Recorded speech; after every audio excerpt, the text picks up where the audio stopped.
국정감사가 이제 마무리 단계에 접어듭니다. 올해 국정감사는 정부의 비협조적인 태도가 그 어느 때보다 심각했습니다. 여당은 정부와 재벌 대기업 감싸기에 올인하면서 국회가 가진 권능을 스스로 무력화시켰습니다.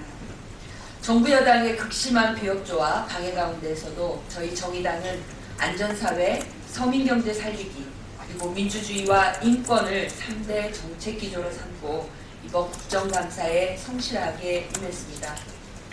정의당은 의원 수가 불과 5명에 불과합니다. 하지만 정책 국감이 될 수 있도록 최선을 다해서 굵직한 성과들을 만들어냈습니다.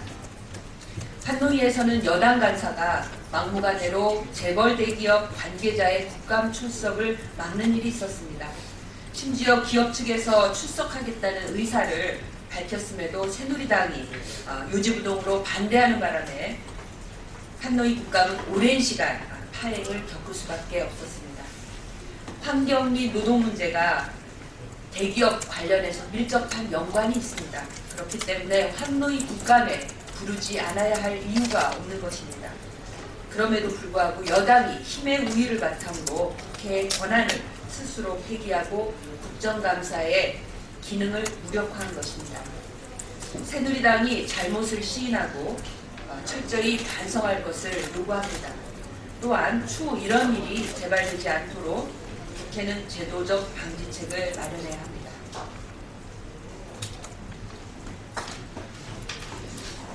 또한 이명박 정부하에서 자원 외교라는 명목으로 진행됐던 해외 자원 개발 사업이 우리 국민들에게 가히 천문학적인 규모의 손실을 끼쳤음이 본 의원을 통해 이번 국정감사에서 낱낱이 밝혀졌습니다.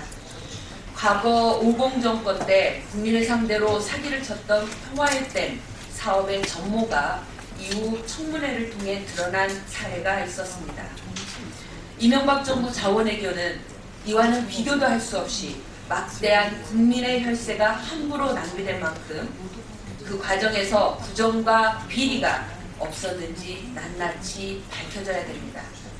조속히 국정조사가 실시되어야 하며 당시 자원외교를 진두지휘했던 이명박 전 대통령은 반드시 증인으로 세워야 됩니다. 정의당은 아울러 정진우 의원이 파헤친 재벌 대기업 자녀들의 외국인 학교 불법 입학 실태에 대해 검찰에 고발 조치하고 서기호 의원이 폭로한 검찰의 사이버 검찰에 대한 법안 개정을 검토하는 등 사후 조치에 만반을 기하겠습니다. 또한 박원석 의원이 제기한 박근혜 대통령 친인척 특혜 의혹에 대해서도 지속적으로 명명백백한 진상규명을 요구할 계획입니다. 국정감사는 끝나도 끝난 것이 아닙니다. 국감 때마다 매번 같은 문제들이 제대로 시정되지 않고 반복되는 것은 정부 각 부처들이 국감 기간만 버티면 된다는 안일주의에 빠져있기 때문입니다. 이번에도 같은 생각을 가졌다면 큰 오산입니다. 정의당은 이명박, 박근혜 정부의 무능과 부실, 비리 의혹을 단지 폭로하고 문제 제기하는 것에 그치지 않겠습니다. 끝까지 물고 늘어져서 국민의 의혹이 밝혀지고 반드시 책임을 묻고 바로잡을 때까지 최선을 다하겠습니다.